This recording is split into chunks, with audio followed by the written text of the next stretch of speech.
तो बच्चों class 12th chemistry में हम लोग ऑर्गेनिक केमिस्ट्री में अल्कोहल फेनॉल ईथर कर रहे थे और उसमें जो प्रीवियस टॉपिक जो हम लोग डिस्कस कर रहे थे वो था acidic behaviour of alcohol and phenol. तो उसमें हम लोग लास्ट क्लास में अल्कोहल और फेनॉल का एसिडिक बिहेवियर समझ रहे थे, क्या क्या एग्जांपल्स था जो कंफर्म कर रहा है उसका एसिडिक या एसिडिक नेचर, वो हम लोग देख रहे थे, वो रिएक्शंस भी।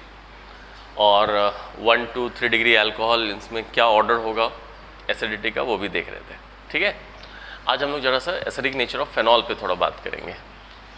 रिएक्शंस तो देख ही चुके हैं, तो acidic nature of phenol,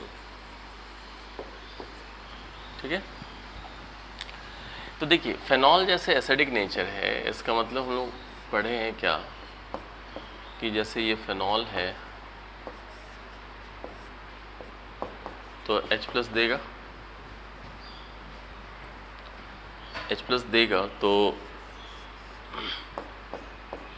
H+ देने के बाद यहाँ पे क्या बनेगा, ये तो ये हो गया फेनॉल, ठीक। और ये हो गया फेनेट आयन या फिर फेनॉक्साइड आयन, फेनेट या फेनॉक्साइड आयन, ठीक है। तो फेनॉल ये जैसे एसिडिक है तो ये कॉन्जुगेट बेस हुआ है ना, ये जो है वो तो कॉन्जुगेट बेस हुआ। एसिड H+ देता है तो H+ देने के बाद कॉन्जुगेट बेस बनता है। और याद होगा आपको लास्ट वीडियो में कि हम लोग इसका स्टेबिलिटी कंपेयर करते हैं कि ये अगर ज़्यादा स्टेबल है इससे, इस दोनों का स्टेबिलिटी देखेंगे, कंपेयर करेंगे। और अगर ये ज़्यादा स्टेबल है इसका क्या मतलब होगा, इसका सिंपल मतलब ये होगा कि ये H+ देगा और दे करके इस फॉर्म में आएगा, है ना। ये H+ देगा और इस फॉर्म में आएगा, है ना, ये मतलब हुआ। तो H+ अगर ये ज़्यादा स्टेबल है तो क्या मतलब हुआ कि ये H+ देगा जल्दी और ये इस फॉर्म में आना चाहेगा, यानी H+ जल्दी देगा, यानी कि ये एसिडिक हुआ, ठीक है। तो हम लोगों को इस दोनों का स्टेबिलिटी पहले चेक करना पड़ेगा। स्टेबिलिटी देखने के लिए हम लोग को पहले दो बातें समझनी होंगी यहाँ पे। एक तो रेजोनेंस, इसमें देखेंगे पहले रेजोनेंस इन फेनॉल। फेनॉल में जब हम लोग रेजोनेंस देखेंगे तो देखिए ये जैसे OH है, ऑक्सीजन पे लोन पेयर है, तो ये इधर और ये इधर ऐसे। तो ये जब इधर आएगा ऐसे, तो ये उठ करके इस पर आया तो इस पर एक नेगेटिव चार्ज हो गया, और ये इधर आया तो यहाँ पे डबल बॉन्ड हो गया, ये OH हो गया, ये प्लस हो गया, सही। और ये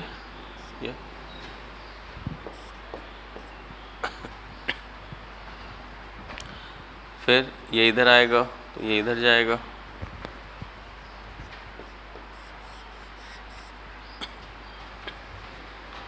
तो इस पे नेगेटिव, ये डबल बॉन्ड, ये डबल बॉन्ड और ये OH, ये इधर तो ये इधर,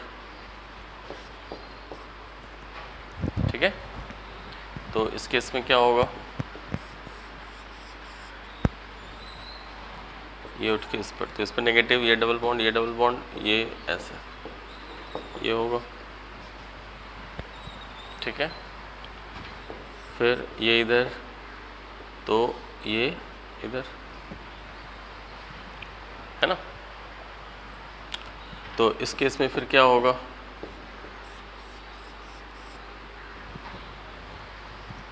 ठीक है, ये इधर तो यहाँ पे डबल बॉन्ड आएगा,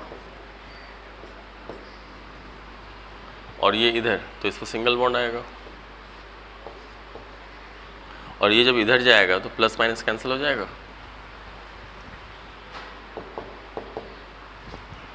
इस तरह से। तो जो प्रोडक्ट बना यहाँ पर वो क्या बना,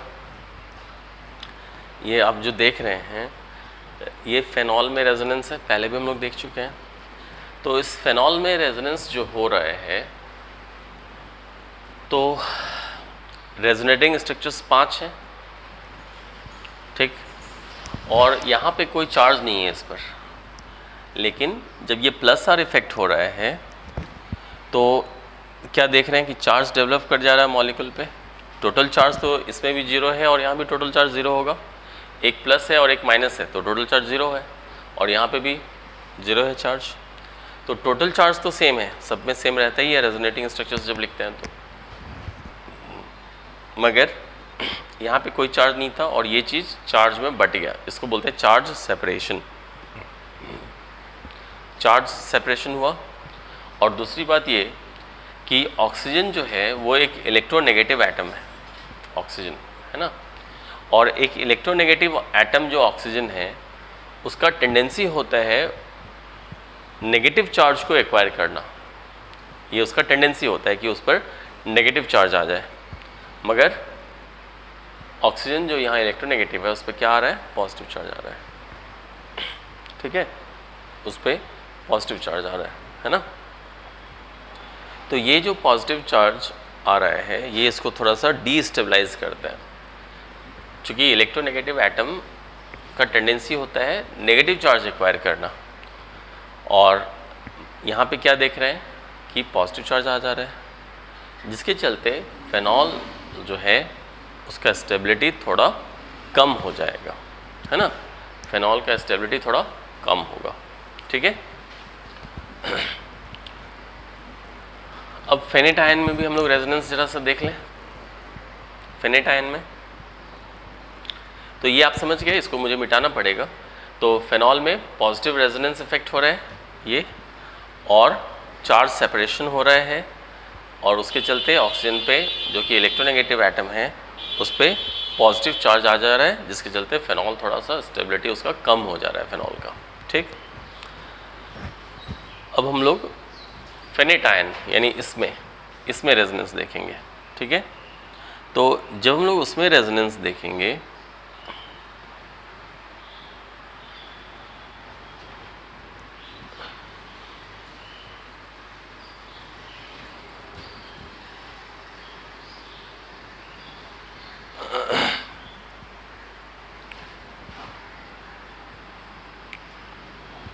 तो देखिए रेजोनेंस इन फेनेटायन,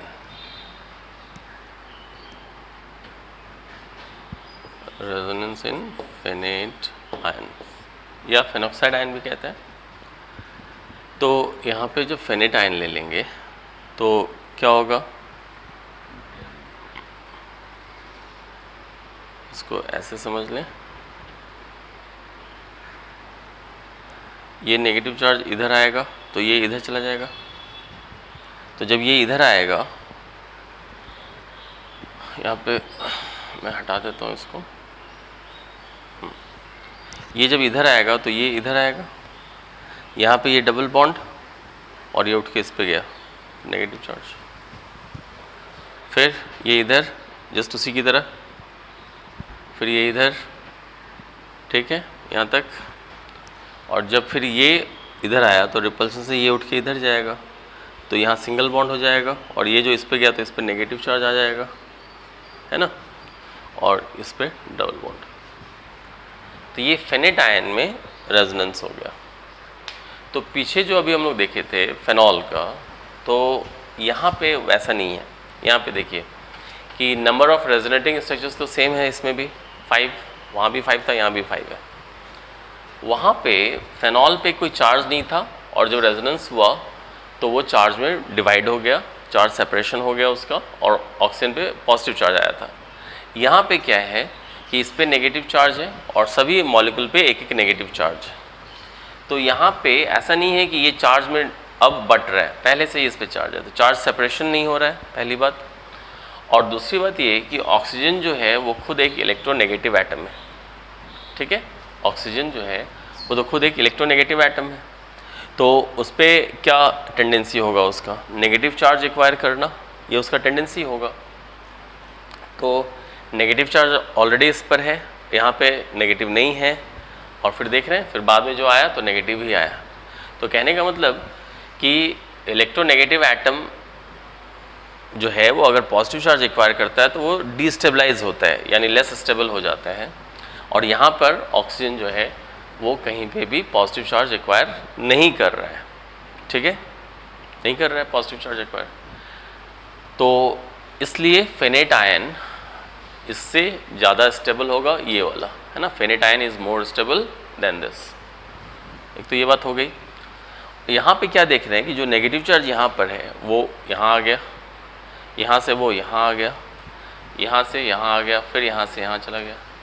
तो जब सेम चार्ज मॉलिक्यूल में मूव कर रहा है, सेम चार्ज मॉलिक्यूल में यहाँ से वहाँ, वहाँ से यहाँ, वहाँ से यहाँ चला गया, यानी मूव कर रहा है, तो इसको हम लोग बोलते हैं डीलोकलाइजेशन ऑफ चार्ज, ठीक है।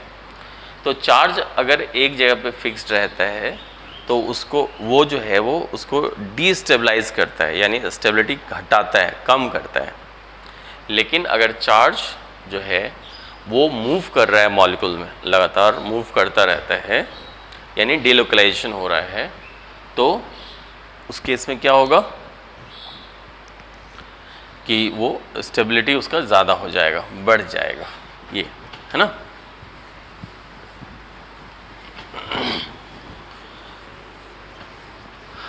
ये आपको ध्यान रखना है, ठीक है। तो अभी जो हम लोगों ने डिस्कस किया तो यही डिस्कशन हुआ कि फेनेट आयन ज़्यादा स्टेबल है। फेनेट आयन ज़्यादा स्टेबल है, इसका मतलब फेनॉल H+ जल्दी देना चाहेगा और दे करके वो क्या होगा, फेनेट आयन में कन्वर्ट हो जाएगा। तो H+ जल्दी देना चाहेगा, इसका मतलब उसका एसिडिक नेचर ज़्यादा होगा, ठीक है। तो फेनॉल इसलिए एसिडिक होता है। इसको हम लोग ज़रा सा लैंग्वेज में लिख लेंगे तो बेटर होगा। तो due to +R effect in phenol, ठीक, due to +R effect in phenol,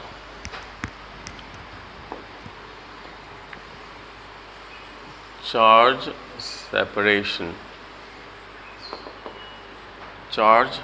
separation takes place, charge separation takes place and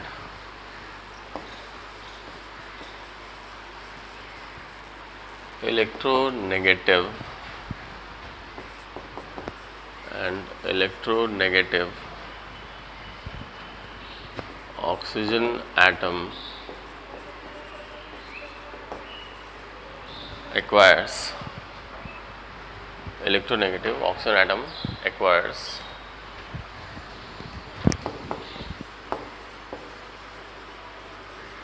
positive charge which makes it less stable,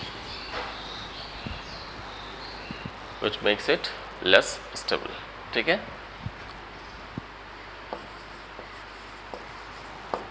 due to +R effect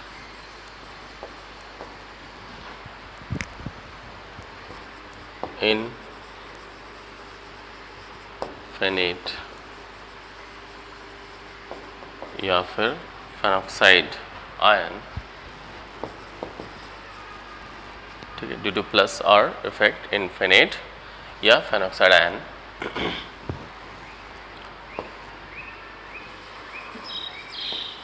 delocalisation, ठीक है, delocalization of negative charge, delocalization of negative charge takes place. Delocalization of negative charge takes place.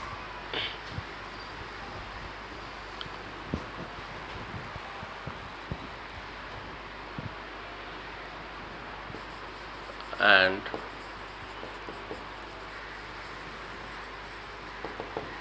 electronegative oxygen does not acquire any positive charge, does not acquire any positive charge.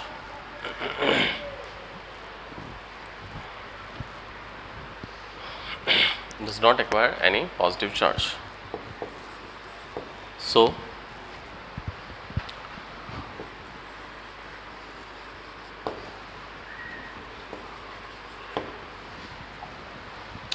phenydiene is more stable.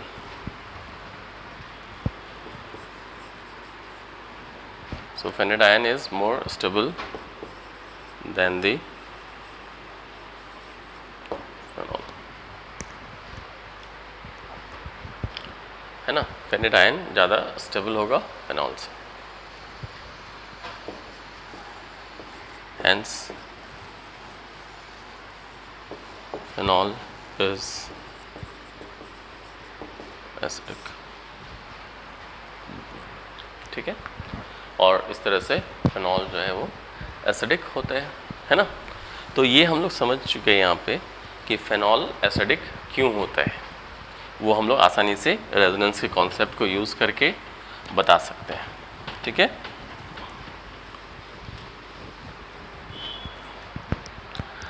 अब जरा सा हम लोग ये समझेंगे कि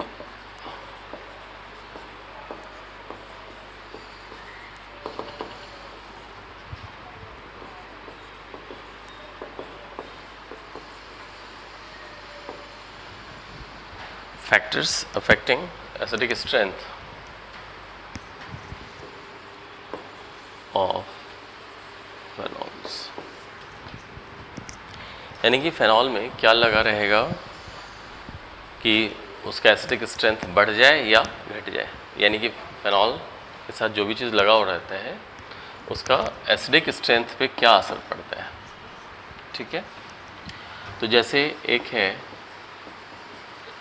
electron donating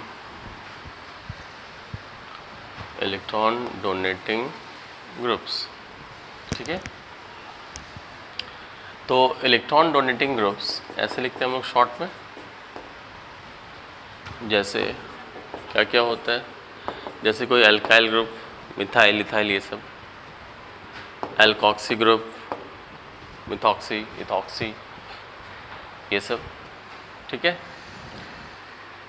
amine group, ये सब etc कर देते हैं.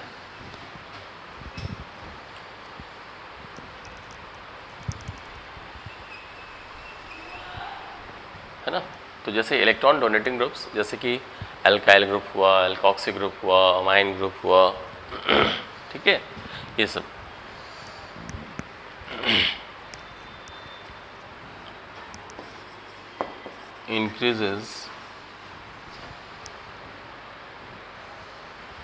increases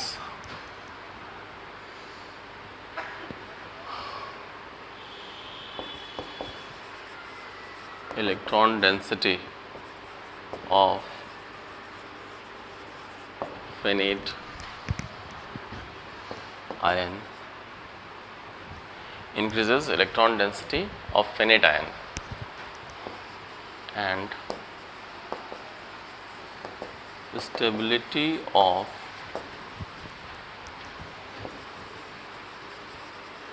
finite ion decreases. ठीक है. finite ion का जो स्टेबिलिटी होगा वो क्या होगा, डिक्रीज करता जाएगा. ठीक है. And stability of finite ion decreases.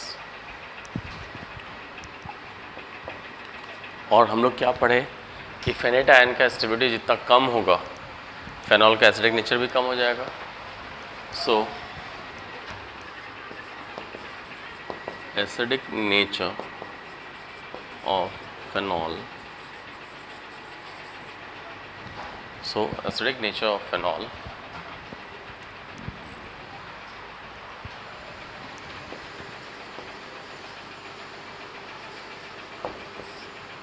Decreases. ठीक है, एसिडिक नेचर जो होगा फिनॉल का वो घटता जाएगा, है ना।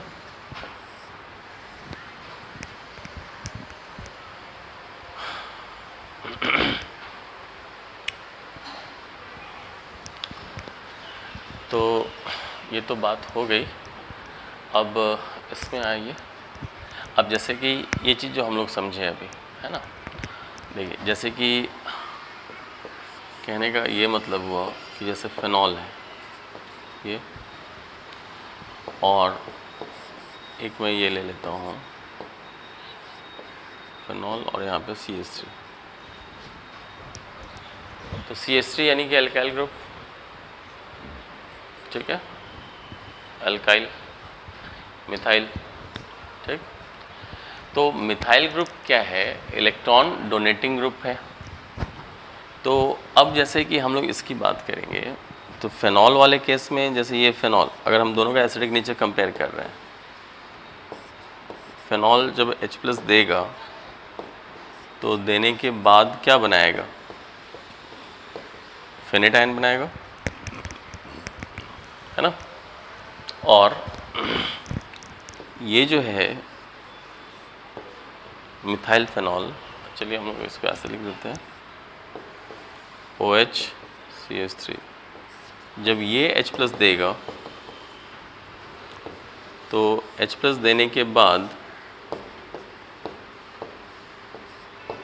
ये बनेगा और यहाँ पे CH3 लगा रहेगा, ऐसे ही होगा। तो यहाँ पे ये फेनेट आयन है, यहाँ पे ये फेनेट आयन है, मिथाइल लगा हुआ है। तो जब हम लोग स्टेबिलिटी कंपेयर कर रहे थे तो क्या देखे थे कि ये ज़्यादा स्टेबल है इससे, इसलिए ये जल्दी H+ दे के इस फॉर्म में जाना चाह रहा है, यानी कि ये एसिडिक है, H+ दे रहा है जल्दी इसलिए। अब इस केस में यहाँ पे जब हम आ रहे हैं तो क्या देख रहे हैं ये फेनेट ज़्यादा स्टेबल है या ये फेनेट ज़्यादा स्टेबल है, हम लोग को यही समझना है। जब हम एसिडिक नेचर कंपेयर करते हैं तो फेनेट आयन का स्टेबिलिटी देखते हैं, और एसिडिक नेचर हम लोग फेनॉल का देखते हैं। फेनॉल का एसिडिक नेचर देखते हैं और स्टेबिलिटी हम लोग फेनेट आयन का कंपेयर करते हैं। ठीक है, तो इस केस में यहाँ पर देखिए क्या है, उस चीज़ को ज़रा सा समझ लें, है ना।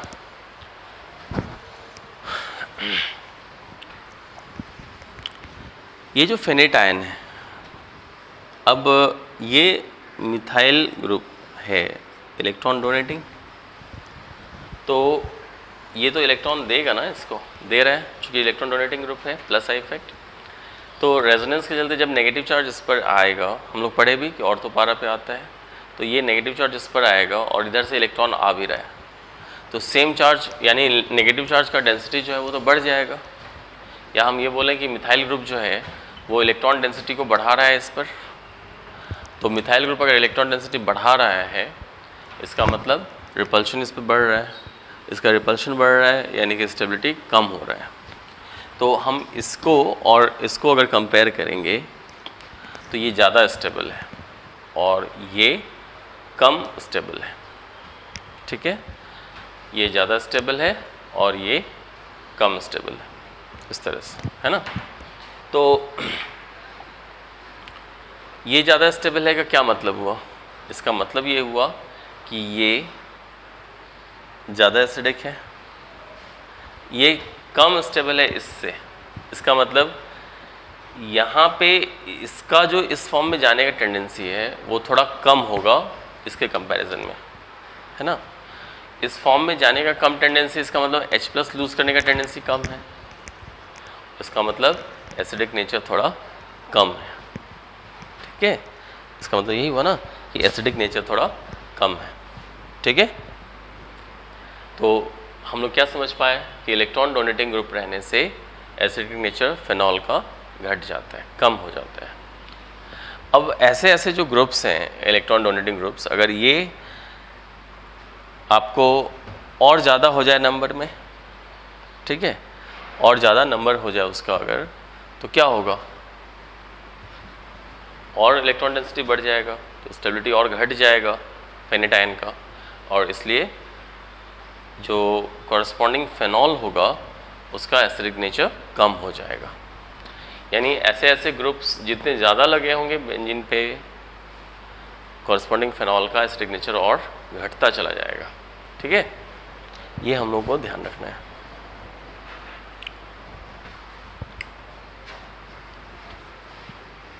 चलिए, तो ये तो बात हो गई। अब यहाँ पे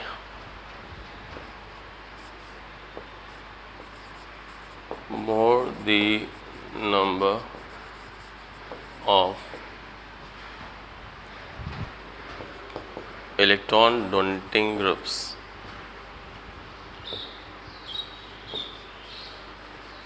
present in phenol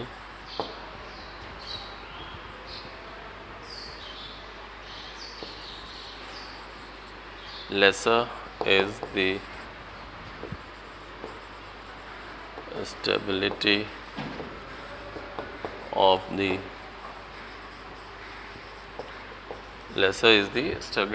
of the phenoxide ion, and hence acidic nature of phenol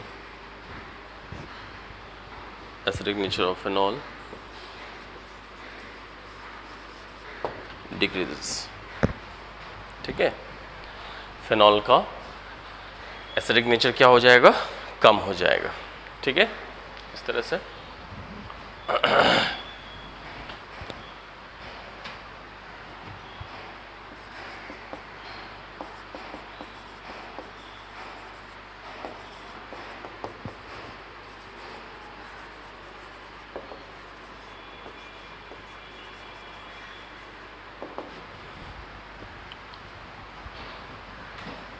electron withdrawing groups.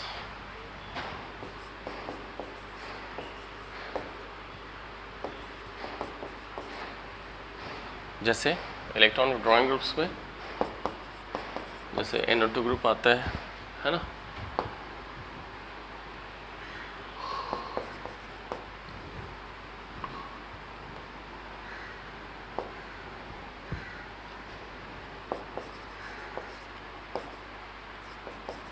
ये सब टाइप्स है। तो electron withdrawing groups when attached to phenol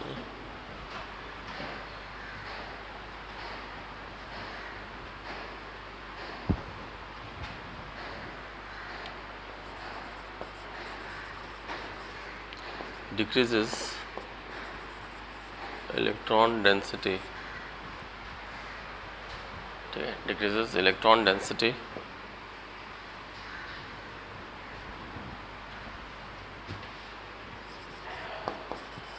on the phenate ion। जो इलेक्ट्रॉन विड्रॉइंग ग्रुप है वो क्या करेगा, electron को बाहर निकालेगा। अगर वो फेनॉल के साथ लगा हुआ है तो फेनॉल एसिडिक नेचर हम लोग पढ़ रहे हैं, तो वो H+ देगा। H+ देने के बाद फेनेट आयन बनेगा और उस फेनेट आयन पे इलेक्ट्रॉन विड्रॉइंग ग्रुप लगा हुआ रहेगा। ठीक है, उस फेनेट आयन पे इलेक्ट्रॉन विड्रॉइंग ग्रुप अगर लगा हुआ रहेगा तो वो क्या करेगा, नेगेटिव चार्ज को वहाँ से कम करेगा, विड्रॉ करेगा, निकालेगा, इलेक्ट्रॉन डेंसिटी यानी कि कम करेगा। तो इलेक्ट्रॉन डेंसिटी कम करेगा फेनेट आयन पे, और इससे क्या होगा, फेनेट आयन का स्टेबिलिटी बढ़ जाएगा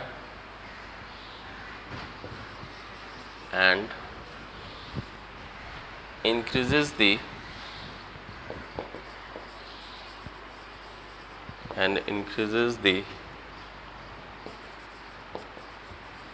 stability of the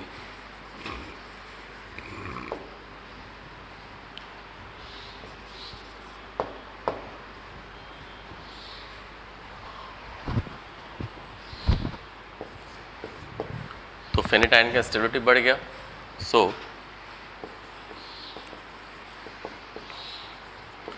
acidic nature, ठीक है। So acidic nature of corresponding phenol, so acidic nature of corresponding phenol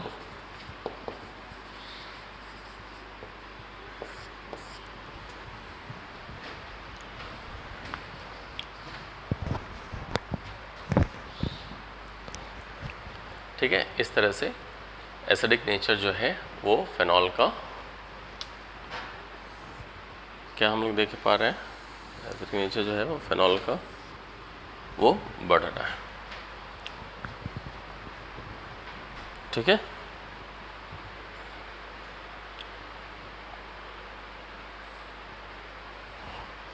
ना। तो इलेक्ट्रॉन विड्रॉइंग ग्रुप का क्या असर पड़ रहा है और इलेक्ट्रॉन डोनेटिंग ग्रुप का क्या असर पड़ रहा है वो हम लोग यहाँ पे पढ़ रहे हैं। अब जैसे फॉर एग्जांपल देखिए,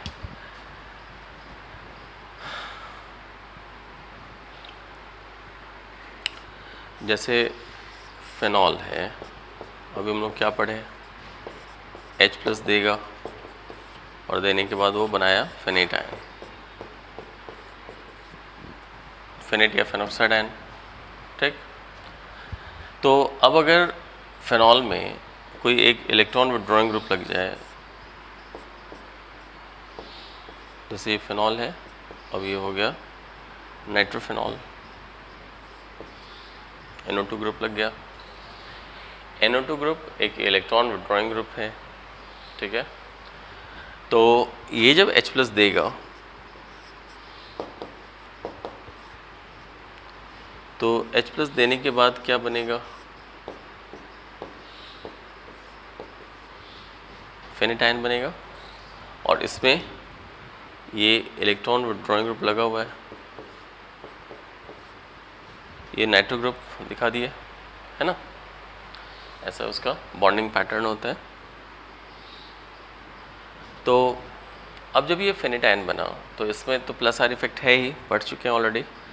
तो क्या होगा, ये जो है नेगेटिव चार्ज, जैसे ऐसे रेजोनेंस जो होता है तो क्या होगा, आपको देखिए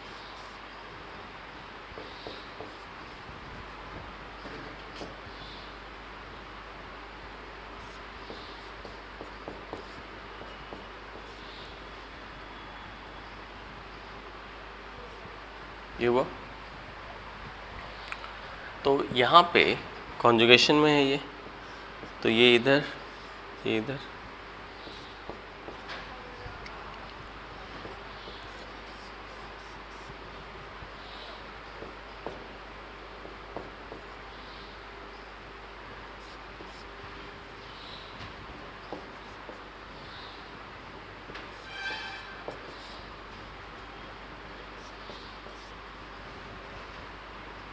ऐसे होगा, ठीक है। तो हम क्या देख पा रहे हैं, फिर उसके बाद ये इलेक्ट्रॉन जो है वो उठ करके यहाँ से पारा पे आएगा, पारा से फिर यहाँ ऑर्थो पे जाएगा, इस तरह से डीलोकलाइजेशन होता रहता है। तो जैसे हम लोग फेनेट में पढ़े कि नेगेटिव चार्ज यहाँ आता है, फिर यहाँ आता है, फिर यहाँ आता है, और मॉलिक्यूल में ऐसे डीलोकलाइजेशन होता रहता है। लेकिन जब कोई इलेक्ट्रॉन विड्रॉइंग ग्रुप लग गया तो वहाँ पे आप क्या देख पा रहे हैं, यहाँ से यहाँ आया ऑर्थो पे, बाद में यहाँ भी आएगा, लेकिन उसके पहले वो यहाँ पे देखिए नेगेटिव चार्ज इधर आ गया, फिर वो यहाँ से इधर आएगा, फिर यहाँ पे आएगा, है ना। तो ये जो है एक्स्ट्रा डीलोकलाइजेशन हुआ, एक्स्ट्रा मूवमेंट हुआ ना नेगेटिव चार्ज का। जो पहले वो केवल ऐसे रिंग में घूम रहा है, अब वो एक्स्ट्रा इधर भी जा रहा है ना। तो इसको क्या बोलेंगे, एक्स्ट्रा डीलोकलाइजेशन हो रहा है, ठीक है। और एक्स्ट्रा डीलोकलाइजेशन किसका, नेगेटिव चार्ज का। तो नेगेटिव चार्ज का एक्स्ट्रा डीलोकलाइजेशन होने से क्या होता है, ये मॉलिक्यूल जो है वो और थोड़ा स्टेबल हो जाता है ना, मॉलिक्यूल और स्टेबल हो जाता है, और जिसके चलते फेनेट आयन और ज़्यादा स्टेबल हो गया। फेनेट अगर स्टेबल हो गया तो उसका जो कॉरस्पॉन्डिंग यहाँ पे फेनॉल है वो क्या होगा, वो उसका एसिडिक नेचर और बढ़ जाएगा इस तरह से, ठीक है। कोई डाउट नहीं है इसमें, है ना। तो ये हम लोगों को यहाँ पे ध्यान रखना है, ठीक है। तो NO2 ग्रुप क्या किया, एक्स्ट्रा डीलोकलाइजेशन करवाया नेगेटिव चार्ज का। तो यहाँ पे जो हम लोग लिख रहे हैं, एक्स्ट्रा डीलोकलाइजेशन होने से क्या हुआ, फेनेट आयन का स्टेबिलिटी बढ़ गया और फेनॉल का एसिडिक नेचर बढ़ जाएगा। ठीक है। अब अगर ज़्यादा ग्रुप्स लगा हो, NO2 ग्रुप लगा हुआ है यहाँ भी लग जाए, यहाँ भी लग जाए, तो ये चीज़ और ज़्यादा होगा, तो एसिडिक नेचर और ज़्यादा हो जाएगा। ठीक है।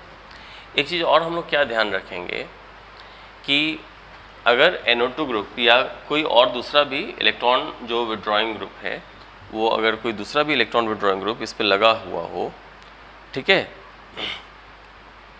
इस पे जैसे लगा हुआ हो, और वो ऑर्थो पारा और ऑर्थो पे अगर होता है तो वो ज़्यादा इफ़ेक्टिव होता है। ठीक है। कहने का मतलब क्या हुआ कि NO2 ग्रुप अगर ऑर्थो पे पारा पे लगा हुआ है तो वो ज़्यादा इफ़ेक्टिव होगा एसिडिक नेचर को बढ़ाने के लिए। ठीक है। लेकिन अगर मान लीजिए ये NO2 ग्रुप जैसे है, ये अगर मेटा पे लगा हुआ है, मेटा, ठीक है, अगर वो मेटा पे लगा हुआ है तो उस केस में क्या होगा कि फेनेट आयन में रेजोनेंस से नेगेटिव चार्ज जो है वो ऑर्थो और पारा पे आता है ना, ऑर्थो पारा ऑर्थो ऐसे आता है, तो मेटा पे तो आता नहीं है नेगेटिव चार्ज, तो इसलिए NO2 ग्रुप अगर मेटा पे लगा होगा तो वो उतना इफेक्टिव नहीं होगा जितना कि वो ऑर्थो और पारा पे होता है। ठीक है। ये भी हम लोगों को ध्यान रखना चाहिए।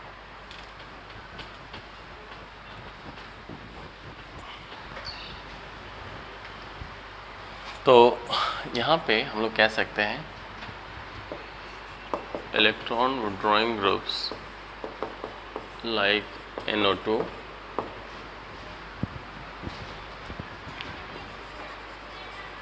causes extra delocalization of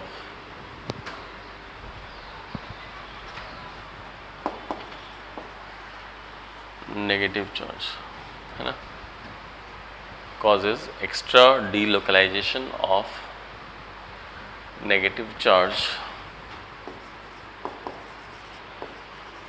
on the phenate। ठीक है। causes extra delocalization of negative charge on the phenate ion and makes it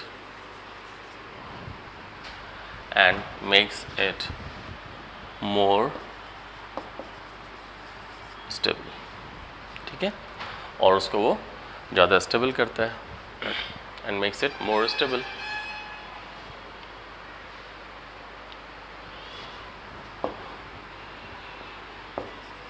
So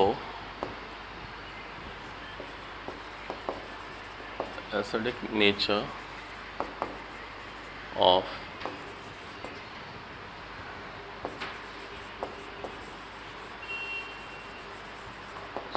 acidic nature of corresponding phenol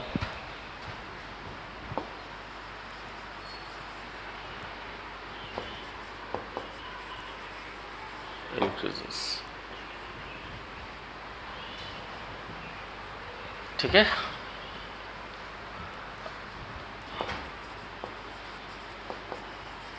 more the number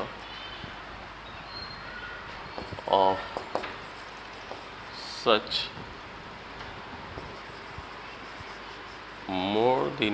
such groups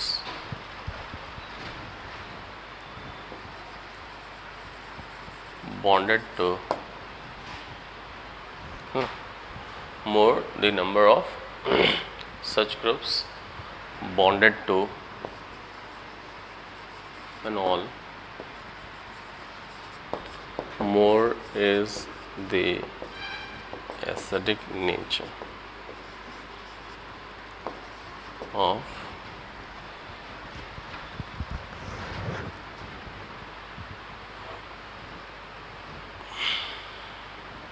more is the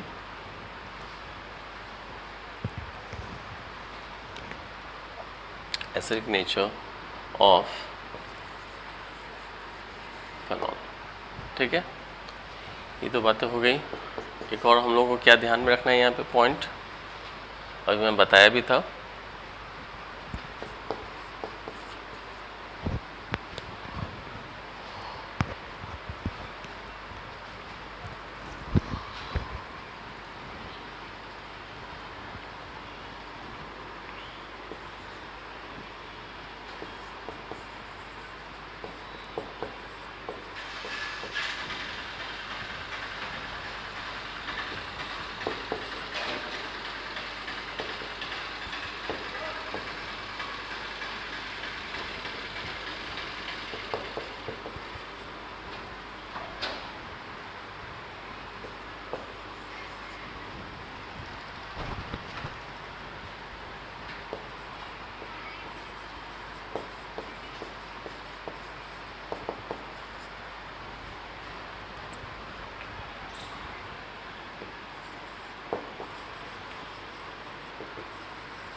are more effective in causing extra delocalization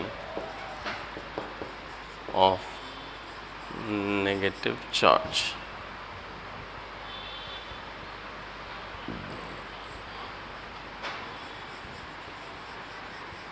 because negative charge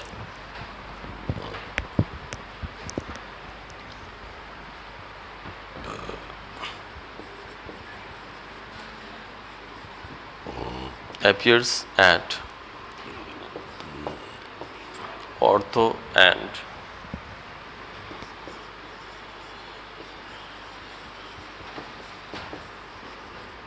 para positions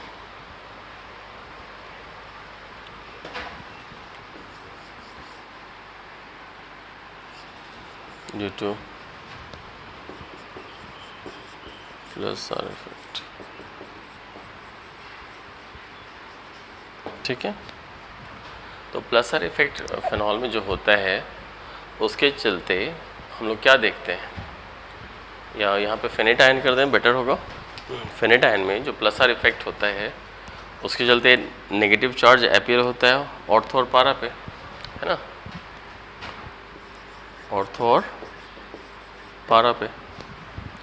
तो इसलिए ortho पारा पे negative charge आता है, तो withdrawing groups जो है वो अगर ऑर्थो और पारा पे लगा रहेगा तब ना वो नेगेटिव चार्ज को अच्छे से पुल कर पाएगा। ठीक है, अगर मेटा पे लगा रहेगा तो वो इफ़ेक्ट थोड़ा कम हो जाएगा, क्योंकि मेटा पोजीशन पे तो इसका नेगेटिव चार्ज आता नहीं है ना, तो इसलिए मेटा पे इसका इफ़ेक्ट थोड़ा कम रहेगा, है ना। तो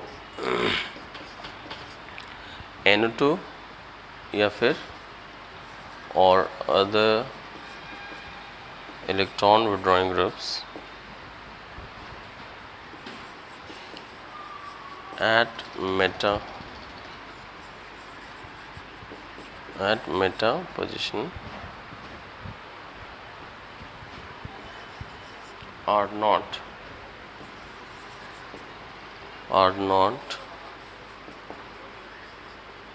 that much effective।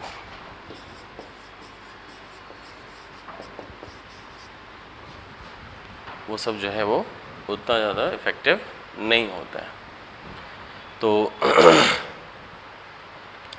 ठीक है, तो NO2 और अदर जो इलेक्ट्रॉन विड्रॉइंग ग्रुप्स हैं वो मेटा पोजीशन पे उतना इफ़ेक्टिव नहीं होता है। At meta position are not that much effective. ठीक है, क्यों? क्योंकि फेनेटायन में जो रेजोनेंस होता है तो उसमें नेगेटिव चार्ज तो मेटा पे आता नहीं है ना, इसलिए।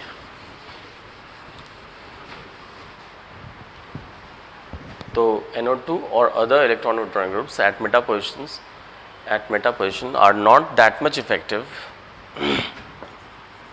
because negative charge does not appear at meta position, because negative charge does not appear at meta position due to plus or effect in finite ion। ठीक है, तो finite ion में जो प्लस आर इफेक्ट होता है उसके चलते Meta position जो है, मेटा पोजीशन पे नेगेटिव चार्ज तो आता नहीं है, और इसलिए NO2 ग्रुप अगर मेटा पे लगा रहेगा तो वो उतना इफ़ेक्टिव नहीं होगा डीलोकलाइजेशन करवाने में जितना कि ऑर्थो और पारा पे रहने से होगा। क्योंकि अगर हम लोग फिनिट आयन का जब रेजोनेंस देखते हैं प्लस आर इफेक्ट वहाँ पे, तो नेगेटिव चार्ज ऑर्थो और पारा पोजीशन पे आता है, और ऑर्थो पारा पे आने के चलते क्या होगा कि NO2 ग्रुप अगर ऑर्थो पारा पे लगा हुआ है तो वो ज़्यादा वहाँ पे डीलोकलाइजेशन करवा पाएगा। ठीक है, और इस रीजन से NO2 ग्रुप जो है वो मेटा पोजीशन पे इफेक्टिव नहीं होगा, मगर ऑर्थो और पारा पे काफ़ी इफेक्टिव होगा। किस बात के लिए इफेक्टिवनेस बोल रहे हैं? नेगेटिव चार्ज का ज़्यादा डीलोकलाइजेशन करवाने के लिए, उसमें ये ज़्यादा इफेक्टिव होगा। और उससे क्या होगा, अगर नेगेटिव चार्ज जितना ज़्यादा डीलोकलाइज होगा फेनेट आयन में, वो फेनेट आयन उतना स्टेबल होगा, और वो फेनेट आयन जितना स्टेबल होगा यानी कॉरस्पॉन्डिंग जो फेनॉल है वो उतना ज़्यादा एसिडिक होगा। ठीक है ना। तो इस तरह से बच्चों हम लोग एसिडिक नेचर पे बात कर रहे थे, अल्कोहल का भी और फेनॉल का भी। तो ओवरऑल अगर हम लोग ये कंक्लूड करें तो एसिडिक नेचर से क्वेश्चन भी आता है एग्ज़ाम में। ठीक है, तो अल्कोहल और फेनॉल दोनों एसिडिक होते हैं।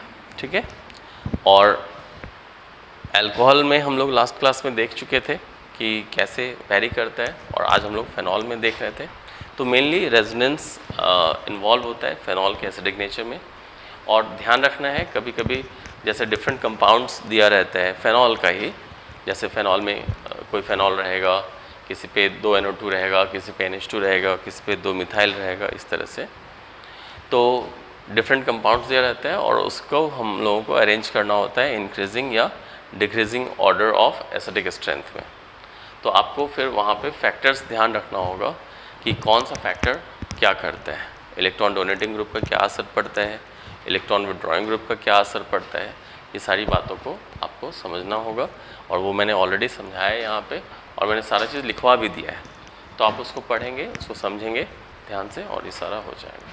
ठीक है, चलिए तो आज रहने देते हैं इतना, और नेक्स्ट वीडियो में फिर हम लोग और आगे टॉपिक को ले जाएंगे और फिर डिस्कस करेंगे। उस पर कुछ क्वेश्चंस भी होगा इस पर, तो वो भी हम लोग डिस्कस करेंगे।